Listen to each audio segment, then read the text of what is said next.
Welcome back to che205. In this video, I'll be talking about ordinary differential equations and how we can solve them numerically using spreadsheet. This is chapter 5 of the textbook on page 99.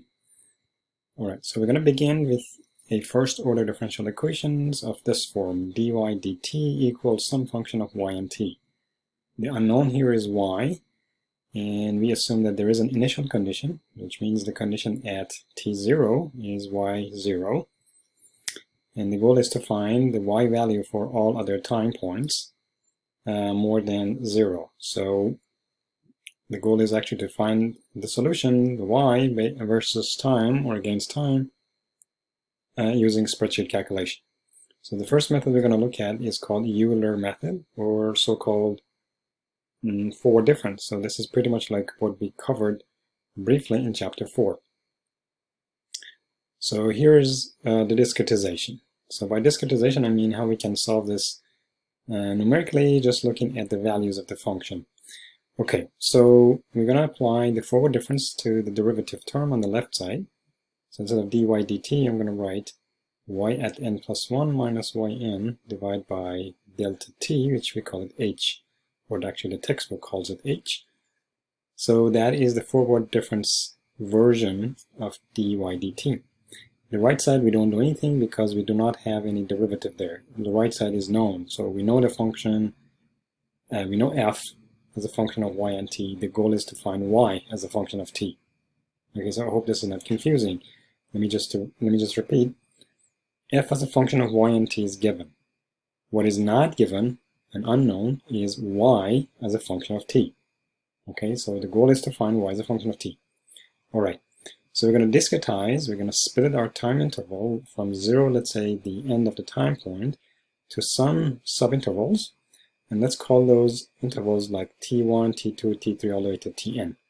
Okay, for every interval we can write this equation, which approximates the derivative by the forward difference, and from this equation we can solve for the variable with the higher index y n plus 1. Let's start by substituting n. So I'm going to substitute n. I'm going to substitute 0 to n, right? We'll replace n by 0. Then this equation will read y1 minus y0 divided by h is equal to f of y naught t naught, right? I just plug in 0 for n. Then I'm going to plug in 1 for n, then we get y2 minus y1, right, on the left side, divided by h, is equal to f of y1 t1. You plug in 2 for n, then you get y3 minus y2 divided by h is equal to f of y2 t2, and so forth. So you can plug in n, number from 0 all the way to, let's say, the capital N, or the maximum number of intervals we have. And for every interval, we're going to get one of these equations. Okay. So from the first equation here, I'm going to solve for y1. Why y1? Because y0 is given. Why y0 is given? Because that is the initial condition right here. So we know the y value at t0. What we don't know is the y value at other t values. Okay, so because I know y0, I'm going to move it to the right side, or in other words, you can think of this as adding y0 to both sides. Then what you get is the following. You get y1 is equal to y0 plus h times f. F at y0. We do the same thing with the second equation here. So I'm assuming that now y1 is known from the first equation. Right? First equation, there's only one unknown here, which is y1. y0 is known. So we can solve for y1. Then we plug it into the second equation and solve for y2. Then we solve for y2, then we plug into a third equation, we solve for y3, and so forth. So that turns out to be a set of equations like this. So the first equation gives y1 as a function of y0. The second one gives y2 as a function of y1, all the way down to the end, where we get yn as a function of yn minus 1, the one before that. Okay, and then function evaluated at the y value and the previous interval. Okay, that is it. So we find y1 all the way through yn. These are the y values we're looking for at different intervals. So let's look at one example. This is example 5.1. We're going to solve this differential equation. This is first order differential equation because that is it has a first derivative with respect to time. The order of differentiation is 1. That's called first order differential equation. All right, so I know the f. So this is the f as a function of y and t. I know that. That's the right-hand side. And I know the value of y at t0. What I don't know is y at different time values. And that's the goal of solving this equation. Okay. So before solving this, let's assume this is the exact solution. And what we find at the end of the day, we're going to compare with this and see how much error we're making. So this is basically to compare our results with, not really use it. Okay? Alright, so we're going to go back to the original discretization like this set at equation 5.5. So we write y1 as a function of y0. So this is y1, this is y0, and this is the f evaluated at y0. Right? So everywhere we have t, we plug in 0, and everywhere we have y, we plugged in 5 because y0 is 5. So this whole thing is the f evaluated at y equal 5. That gives me y1, so I can solve for it. Then we have y1, we're going to plug it into the second equation, solve for y2. Right, so y2 is right here. It's going to be y1, which is this number, 4.07, and then plus f evaluated at t equals, now this is the second t we have, which is delta t, right? So every interval adds up delta t to the original, or to the previous t value. Initially was 0, the next interval is delta t, the second interval is going to have 2 delta t, next is 3 delta t, and so forth, right? Okay. So here, that's the f evaluated at 1 delta t, which is, remember our delta t is 0.01, so everywhere we have t, we substitute 0.01, and that's what we get. It's 0.005 because it's multiplied by 0.5. And then here for y, I'm substituting y1. So y1 is 4.07. It shows up here and there because I have y1 here and here, right? And then whenever I have h is going to be 0.01. Okay? All right, so we can do this for other y values. We can go from y1 to y2, y3, all the way to the end.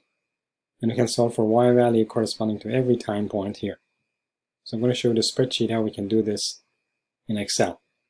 And then what we're going to do next is we're going to increase our h from 0.01 to 0.001 and see how much the error goes down, even further actually to 0.0001, and look at how much error goes down every time we divide the h by a factor of 10. Okay, so here's the spreadsheet. Okay, let me just close that, close that, close that. Alright, so this is, I have to go up, all the way up. Alright, this is it. So let's look at how we can calculate this using dt equal 0.01. So these are the t values. I just construct t, I put 0 here.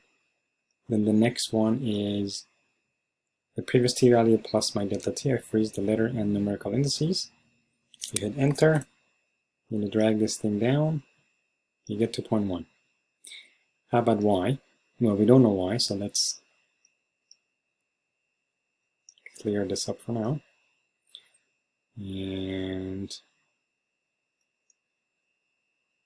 clear this up. Okay. So y exact, I know y exact, that is given. That's this equation right here. So I just implement that directly into the spreadsheet. That is given to me, right? That's the exact solution.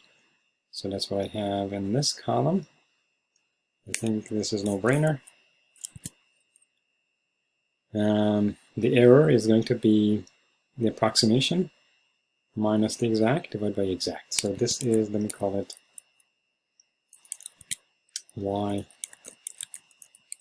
approximate. And this is y exact. Or let me just get rid of this underscore. Okay. So everything is fine so far, nothing special. This y is initial condition 5. The only problem is how to find the next cell.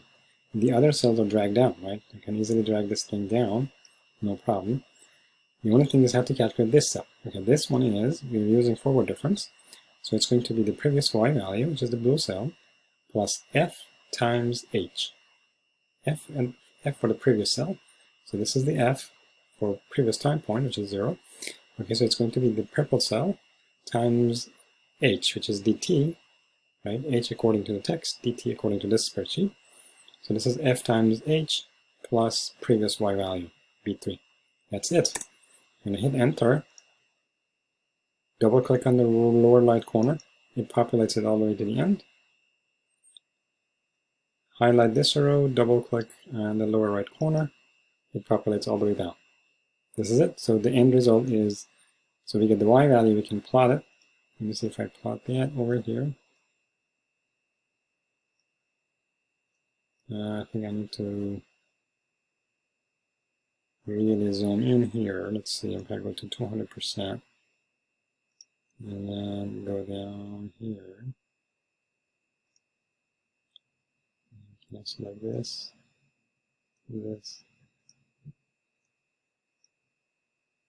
Alright, so this is actually too close. I cannot really select this one. But if you graph this, this is going to be one of these, the three curves here, I believe this is going to be one of them. Okay, so you know what? Let me get rid of that. This is it. There you go. So the function that I clicked on, it's one, I think the purple line here is the solution from 0 to 0.1. Right, that is the time axis, and this is the y-axis, and the solution goes down from 5 to something close to 1. So it goes down from 5 close to 1. All right, so we can do the same thing by decreasing the h by a factor of 10. So h was 0.01, I'm going to do it for 0.001. So all you do is you just copy this and paste special here using formulas. Okay. And we just double check that our second equation is right. So let's look at the second equation. Yes. So the second equation reads the previous y value plus f times h, right? Purple times green. That's right. And if you double click on that, it goes all the way down. You click on these, all the way go down. There you go. And if I click on that, this is the solution. So very close to the previous one. Almost indistinguishable, right? Okay, so look at the error. The error goes down almost by a factor of, so okay, the first, let's say at 0.01, the error was 2%. This is in percent, right? At 0.01, the error was 2%. Let's look at 0.01 in the second, case, right? So at the same point, 0.01, now the error is 0.2%. This is about 0.2%, right? Compare 0.2% with 2%. So the error has gone down by a factor of 10. And that means forward difference is first order approximation. We lower the h by a factor of 10, the error goes down by a factor of 10. That's what I mean by factor of 10 or by first order approximation. So we can actually do even better. We can go in and redo this problem by lowering dt and by another factor of 10. So if you repeat the same thing and you look at the error at 0.01, let's look at that. So this is right here. This is 0.01, right? Look at the error is about 0.02%. Right? This is 0.02%. So the error has gone down by a factor of 100. Right? 0.02%, compare that with 2%.